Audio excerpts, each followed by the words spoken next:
Para pendengar radio yang saya kasih dalam Tuhan kita Yesus Kristus, Shalom dengan Pendeta Rainer Schoenemann. Pada saat ini kita bersama-sama akan merenungkan tema Kasih Karunia Allah Cukup. Kasih Karunia Allah Cukup. Kita akan membaca bersama-sama dari 2 Korintus pasal 12 ayat 1 sampai 10. 2 Korintus 12 ayat 1 sampai 10. Bunyinya demikian: Paulus menerima penglihatan dan penyataan. Aku harus bermegah sekalipun memang hal itu tidak ada faedahnya. Namun demikian aku hendak memberitakan penglihatan-penglihatan dan penyataan-penyataan yang kuterima dari Tuhan. Aku tahu tentang seorang Kristen 14 tahun yang lampau, entah di dalam tubuh aku tidak tahu, entah di luar tubuh aku tidak tahu. Allah yang mengetahuinya. Orang itu tiba-tiba diangkat ke tingkat yang ketiga dari sorga. Aku juga tahu tentang orang itu, entah di dalam tubuh, entah di luar tubuh, aku tidak tahu. Allah yang mengetahuinya. Ia tiba-tiba diangkat ke Firdaus, dan ia mendengar kata-kata yang tak terkatakan, yang tidak boleh diucapkan manusia. Atas orang itu aku hendak bermegah, tetapi atas diriku sendiri aku tidak akan bermegah selain atas kelemahan-kelemahanku. Sebab sekiranya aku hendak bermegah juga, aku bukan orang bodoh lagi, karena aku mengatakan kebenaran.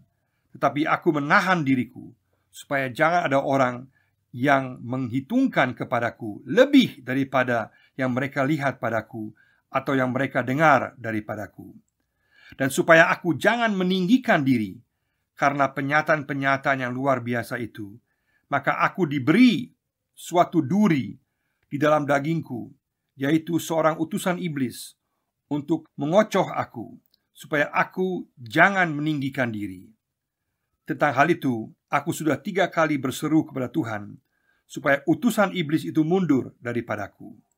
Tetapi jawab Tuhan kepadaku, "Cukuplah kasih karuniaku bagimu, sebab justru dalam kelemahanlah kuasaku menjadi sempurna. Sebab itu terlebih suka aku bermegah dalam kelemahanku, supaya kuasa Kristus turun menaungi aku. Karena itu aku senang dan rela di dalam kelemahan, di dalam siksaan, di dalam kesukaran, di dalam penganiayaan dan kesesakan oleh karena Kristus.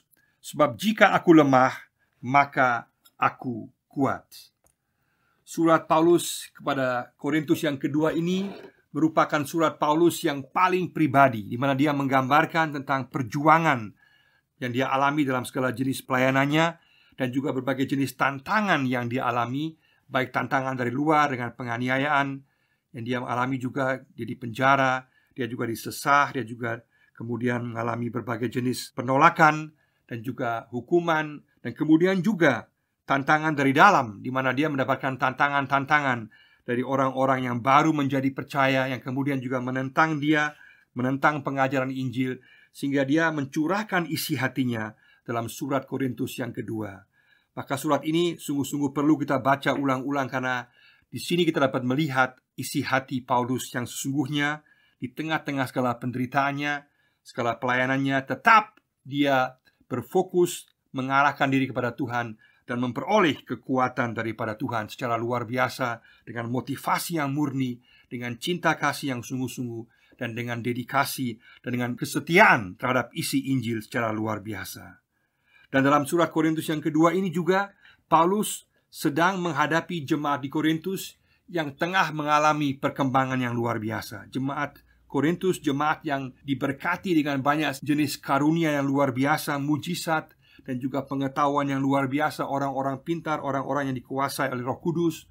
Tapi kemudian mereka menjadi berlebihan, mereka menjadi semakin mengandalkan kekuatan mereka sendiri, semakin mengandalkan kemampuan mereka sendiri, semakin mengandalkan hal-hal yang sifatnya lahiriah, bersifat tanda, bersifat mujizat, atau bersifat wibawa secara lahiriah, penampilan luar, atau juga bicara mengenai situasi bagaimana seseorang berbicara atau seseorang tampil, menjadi lebih penting hal lahiriah, hal penampilan, daripada isi Injil dan keikutsertaan dalam mengikut Yesus. Sehingga Paulus di sini sungguh-sungguh berusaha untuk mengkoreksi pemahaman daripada jemaat Korintus untuk mengarahkan mereka kembali untuk sungguh-sungguh mengikuti kehendak Tuhan, supaya jangan terjebak dengan penampilan luar saja, jangan terjebak dengan pemahaman yang sifatnya hanya mau sensasi, hanya mau melihat hal-hal yang luar biasa, tapi kemudian mulai bergeser dari isi Injil itu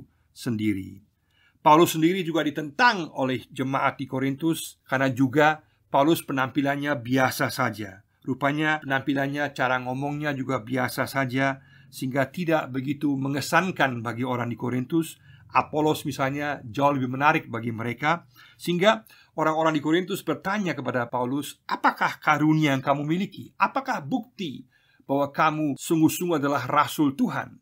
Sehingga dalam surat Korintus yang kedua ini, Paulus membuktikan, menyatakan kenapa dia merupakan seorang rasul yang dipanggil Tuhan, dan apa buktinya bahwa dia seorang rasul Tuhan yang sejati, yaitu karena dia telah diutus oleh Yesus sendiri, dan dia juga sungguh-sungguh menyampaikan Injil secara murni, dan dia juga menggambarkan hal-hal apa yang menentukan di hadapan Tuhan untuk menjadi seorang rasul atau menjadi seorang Kristen. Bukan soal penampilan luar dalam hal sensasi berkaitan dengan mujizat atau tanda yang bisa terjadi, tapi bukan itulah inti isi Injil, tapi pemberitaan Injil di tengah-tengah situasi penganiayaan dan kesulitan yang tengah dia alami.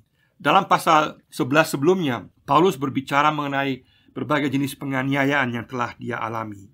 Dan sebagai kesimpulan akhir, dia katakan bahwa yang penting adalah kebanggaan dalam Tuhan. Kita baca 2 Korintus pasal 10 ayat 17. Maka Paulus katakan bahwa baiklah setiap orang yang mau membanggakan diri, memegahkan diri, dia membanggakan diri di dalam Tuhan. Bukan soal lahiriah, bukan soal kehebatannya, tapi hanya dalam Tuhan.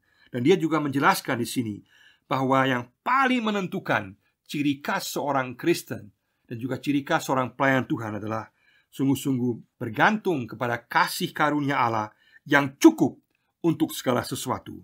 Karena kasih karunia Allah atau anugerah Allah itulah hal yang utama dalam iman Kristen.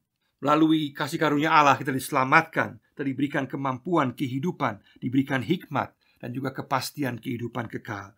Dan Paulus mau katakan bahwa bukan soal penampilan luar, bukan soal ekspresi iman, bukan soal cara-cara tertentu yang sifatnya spektakuler yang menentukan, tapi yang menentukan adalah bahwa kita bergantung kepada kasih karunia Allah dalam segala situasi kehidupan kita, dan bahwa kita membanggakan diri, memegahkan diri hanya dalam Tuhan. Ada 3 hal penting yang Paulus tekankan di sini, dan dia kemudian menjelaskan dengan 3 visi atau 3 audisi yang telah dia peroleh. Paulus mau memberikan jawaban kepada jemaat di Korintus bahwa benar kasih karunia Allah itu cukup, dan bahwa segala kebanggaan hanyalah boleh kita miliki dalam Tuhan. Dia menjawab dengan mengatakan, ya, dia telah memperoleh 3 visi, 3 audisi yang penting yang menekankan, menggambarkan bahwa kasih karunia Allah adalah cukup dan sangat penting untuk sungguh-sungguh membanggakan diri hanya dalam Tuhan. Yang pertama adalah di sini, kasih karunia Allah cukup untuk ketinggian sorga. Kasih karunia Allah cukup untuk ketinggian sorga. Ayat 1 sampai ayat 6. Benar, Paulus katakan bahwa bersama dengan Tuhan kita akan mengalami hal-hal yang luar biasa, dan dia dapat membawa kita kepada ketinggian sorga dengan penglihatan-penglihatan, dengan visi-visi yang dia berikan kepada kita. Tapi yang menentukan adalah bukan bentuk-bentuk visinya atau penglihatannya, tapi menentukanlah isinya. Isi daripada penglihatan visi itulah yang dia tekankan dan menentukan yang dia tekankan. Dan Paulus ini bicara mengenai, dia berbicara dengan kata ganti ketiga. Dia katakan seseorang Kristen, yang dia maksudkan adalah dirinya sendiri, dan merupakan sebuah bentuk kerendahan hati, sebuah gaya bahasa kerendahan hati. Dia menggambarkan bahwa 14 tahun sebelumnya dia kurang lebih telah mengalami visi audisi Allah yang luar biasa. Kalau kita lihat bahwa surat Korintus yang kedua ditulis sekitar tahun 55 atau 56 sesudah Masehi, maka pengalaman Paulus ini kurang lebih terjadi pada tahun 41 atau 42 sesudah Masehi. pada saat Paulus masih berada dalam masa persiapan untuk pelayanan, di mana dia kemudian mengalami sebuah visi audisi yang luar biasa yang tidak pernah dia ceritakan kepada orang lain, karena dia anggap bukan itu yang penting. Bukan sertifikat visi yang menentukan, bukan sertifikat mujizat yang menentukan, juga bukan gelar yang menentukan, bukan juga penyataan-penyataan yang spektakuler yang menentukan. Karena bagi Paulus yang menentukan adalah firman Tuhan, isi Injil itu sendiri, itulah yang paling menentukan. Jadi Paulus katakan bahwa karena mereka memegahkan diri, maka dia juga menjawab tantangan daripada warga jemaat di Korintus. Dia mengatakan, dia menceritakan tentang pengalamannya, dan dia mengatakan bahwa dia dibawa ke sorga tingkat yang ketiga. Dalam gambaran perjanjian lama juga kita lihat bahwa ada gambaran juga tentang sorga dalam bentuk jamak. Jadi bukan hanya sorga, tapi sorga-sorga dalam bentuk jamak. Dan di sini dikatakan sorga yang ketiga itulah lambang daripada tempat tinggal Allah yang tertinggi. Maka sorga yang ketiga adalah tempat tinggal Allah yang tertinggi, dan juga sekaligus memiliki kesamaan dengan kata-kata Firdaus, di mana Allah hadir, di mana Allah bertakhta dalam kuasanya, kemuliaannya yang luar biasa. Dan dia katakan di sini bahwa apa yang dia lihat di sana tidak dapat diungkapkan dengan kata-kata manusia. Dia katakan bahwa apa yang dia lihat itu sungguh-sungguh begitu luar biasa sehingga tidak mampu dapat diucapkan dengan kata-kata manusia, karena penuh dengan kemuliaan dan keindahan yang luar biasa. Dia lihat kehadiran Allah, kemuliaan Allah. Dia lihat Firdaus Allah, tetapi dia sulit untuk bisa menggambarkannya dalam kata-kata manusia. Yang penting bahwa ada realitas daripada sorga, ada realitas dari takhta Allah, dan juga realitas daripada Firdaus, di mana orang-orang yang percaya, yang kemudian mati dalam Yesus, dalam iman kepada Yesus, akan diterima dalam Firdaus, akan bersama-sama ada dengan Tuhan. Sungguh luar biasa. Itulah tempat di mana kita akan berada pada saat kita meninggal. Sama seperti janji Yesus kepada si penjahat di kayu salib. Yesus katakan bahwa pada hari ini juga engkau akan bersama-sama dengan aku di Firdaus. Dan Firdaus ini adalah tempat juga di mana orang-orang percaya akan pergi pada saat mengalami kematian. Itulah sungguh-sungguh kasih karunia Allah. Sehingga kasih karunia Allah itulah yang membawa Paulus untuk bisa melihat kemuliaan sorga. Sekaligus kasih karunia Allah yang cukup untuk membawa setiap kita orang percaya untuk dapat sampai ke sorga bersama-sama dengan Tuhan. Maka Paulus tidak pernah menjadikan visi atau mimpinya menjadi dasar pemberitaannya. Tidak pernah. Dia menekankan firman Allah sebagai dasar pemberitaannya. Visi dan mimpi itu hanya tambahan saja yang harus sesuai dengan firman Tuhan, yang hanya merupakan penegasan, peneguhan daripada apa yang tertulis dalam Alkitab. Maka Paulus katakan dalam 1 Korintus 15 ayat 10 bahwa seluruh kehidupannya adalah karena kasih karunia Allah. Dia ada karena kasih karunia Allah. Dia menjadi sebagaimana dia ada karena kasih karunia Allah. Dan kasih karunia Allah itu tidak pernah akan sia-sia. Sungguh luar biasa. Yang kedua secara singkat adalah kasih karunia Allah cukup untuk kedalaman serangan iblis yang menakutkan. Ayat 7 sampai ayat 9. Kasih karunia Allah cukup untuk kedalaman serangan iblis yang menakutkan. Ayat 7 sampai 9. Di sini Paulus memberikan kontras yang luar biasa. Setelah dia dibawa kepada ketinggian sorga, dikatakan bahwa kasih karunia Allah itu yang akan membawa kita ke sorga. Sekaligus dia dapat hak istimewa untuk boleh melihat kemuliaan sorga. Sekarang dia dibawa sebagai kontras, dibawa kepada kedalaman serangan iblis yang menakutkan. Dia katakan bahwa ada utusan iblis yang memukul dia. Utusan iblis yang memukul dia, dan ada duri dalam dagingnya. Dan kata duri ini sampai hari ini banyak sekali didiskusikan oleh para ahli. Itu bisa merupakan sebuah penyakit, bisa juga merupakan sebuah trauma, pengalaman masa lalu, atau penyesalan karena dia dulu adalah seorang yang menindas orang, menganiaya orang Kristen. Juga bisa berbagai jenis pengalaman yang lain. Tapi intinya bahwa duri ini kemudian menjadi hal yang dipakai oleh iblis untuk melumpuhkan Paulus, untuk mau menjatuhkan Paulus, untuk mau membuat Paulus menjadi lemah dalam pelayanannya. Di sini Paulus menekankan bahwa adanya kenyataan peperangan rohani yang dia alami bagaimana iblis, utusan iblis yang mau menghancurkan, mau menjatuhkan dia. Sehingga ini juga berlaku untuk kita semua, bahwa kita perlu tahu bahwa dalam kehidupan kita ada kenyataan peperangan rohani, bahwa orang-orang yang sungguh-sungguh mau ikut Tuhan, orang-orang yang sungguh-sungguh dipakai oleh Tuhan, mereka paling banyak juga diserang oleh berbagai tekanan-tekanan iblis. Karena iblis mau menghancurkan pribadi kita, mau menghancurkan pelayanan kita. Kita harus tahu bahwa kita harus bergantung sepenuhnya kepada kuasa Yesus. Dan itulah yang Paulus tekankan tentang kedaulatan kuasa Tuhan, bahwa meskipun dia tidak mengerti mengapa itu terjadi, karena meskipun dia telah berdoa 3 kali dan Tuhan tidak memberikan jawaban, dia bertanya mengapa Tuhan tidak memberikan jawaban supaya dia dibebaskan daripada duri itu. Tapi Tuhan tidak membebaskan dia. Tapi Tuhan katakan bahwa kasih karuniaku cukup bagimu. Sehingga jawaban yang Tuhan berikan mungkin tidak memuaskan Paulus. Juga kadang-kadang jawaban Tuhan tidak memuaskan kita karena pengertian kita adalah terbatas. Tapi di sini luar biasa, Paulus kemudian melihatnya sebagai suatu ungkapan iman yang luar biasa, bahwa kasih karunia Allah adalah cukup karena Allah yang berdaulat, karena Allah yang berkuasa.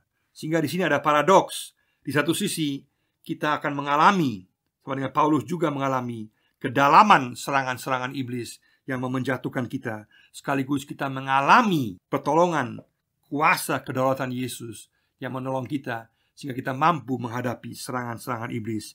Sehingga kita bisa mengatakan kasih karunia Allah adalah cukup di tengah-tengah kedalaman serangan-serangan iblis yang mengerikan itu.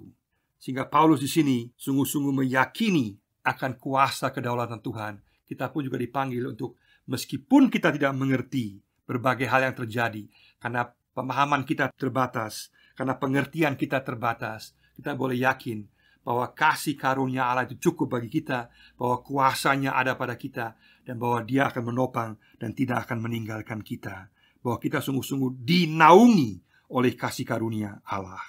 Sekaligus Paulus mengingatkan kita semua untuk sungguh-sungguh berhati-hati supaya kita tidak meninggikan diri kita. Karena Paulus memahami bahwa duri dalam daging dalam kehidupannya bertujuan supaya dia tidak meninggikan dirinya. Ini berarti bahwa ada bahaya yang sangat besar bagi setiap orang Kristen, bagi setiap orang pelayan Tuhan, untuk mau merasa dihargai, mau merasa diri hebat, merasa diri luar biasa. Sehingga itu bisa jadi bahaya yang besar, sehingga akhirnya kita membanggakan diri kita dan bukan lagi membanggakan Tuhan, bergantung kepada kemampuan kita sendiri dan bukan lagi bergantung kepada kekuatan pertolongan Tuhan. Maka bahaya yang sangat besar adalah membanggakan diri. Sehingga Paulus di sini memberikan peringatan kepada kita semua, nasihat kepada kita semua, supaya kita menjaga diri kita untuk tidak membanggakan diri. Sehingga bila ada berbagai duri-duri dalam daging, dalam kehidupan kita, kita harus memahaminya juga, bahwa itu juga mungkin supaya kita tetap bergantung kepada Tuhan. Kita tidak meninggikan diri kita sendiri, dan kita boleh mengalami kuasa Tuhan di tengah-tengah kelemahan yang tengah kita alami, sehingga akhirnya Tuhan Yesus yang dimuliakan. Bukan kita, tapi Tuhan Yesus yang dimuliakan. Yang ketiga secara singkat adalah kasih karunia Allah cukup di tengah pengalaman kelemahan di dunia. Kasih karunia Allah cukup di tengah pengalaman kelemahan di dunia. Ayat 10. Sebelumnya ada 2 penglihatan yang telah Paulus peroleh dan juga dia ceritakan. Maka di sini Paulus berbicara mengenai sebuah audisi, hal yang telah dia dengar. Dan apa yang telah dia dengar sangat jelas, bahwa dalam ayat 9, cukuplah kasih karuniaku bagimu, sebab justru dalam kelemahanlah kuasaku menjadi sempurna. Dan dari audisi itu, pendengaran itu, bahwa Paulus dipanggil untuk mencukupkan diri pada kasih karunia Allah, sehingga dikatakan bahwa di tengah-tengah situasi kelemahan, siksaan, kesulitan apapun yang dihadapi dalam ayat 10, penganiayaan, kesesakan, kesukaran, kelemahan, siksaan, dia boleh sungguh-sungguh yakin bahwa kekuatan Allah, bahwa kasih karunia Allah cukup baginya di tengah-tengah situasinya yang sulit. Karena pada saat aku lemah, maka aku kuat. Sungguh luar biasa di sini bahwa Paulus bukan mengandalkan pengalamannya. Paulus bukan mengandalkan titelnya. Paulus bukan mengandalkan apa yang telah dia alami secara visual, tapi dia mengandalkan kepada firman Tuhan, pada apa yang Tuhan katakan, yang mengatakan bahwa kasih karunia Allah adalah cukup baginya. Sehingga kita pun juga dipanggil sama. Di tengah-tengah situasi kehidupan kita saat ini, kita dipanggil untuk sungguh-sungguh tetap teguh memegang kepastian janji Tuhan bahwa kasih karunia Allah cukup bagi kita. Cukup bagi kita dalam segala situasi kehidupan kita. Dalam Filipi pasal 4 ayat 13 juga dikatakan bahwa segala perkara dapat kutanggung dalam Dia yang memberikan kekuatan kepadaku. Maka ini juga sama, bahwa kuasa Tuhan, kedaulatan Tuhan, penyertaan Tuhan tidak pernah akan meninggalkan kita sendiri. Dia akan bersama-sama dengan kita. Sehingga baik dalam ketinggian sorga, kita akan dilingkupi oleh kasih karunia Allah. Kasih karunia Allah cukup untuk membawa kita ke sorga. Kasih karunia Allah juga cukup untuk menopang, menjaga kita, memelihara kita di tengah-tengah serangan-serangan iblis yang menakutkan. Sekaligus juga kasih karunia Allah juga cukup bagi kita di tengah-tengah kita mengalami berbagai jenis kesulitan, pertanyaan, penindasan, penganiayaan, siksaan, kelemahan tubuh.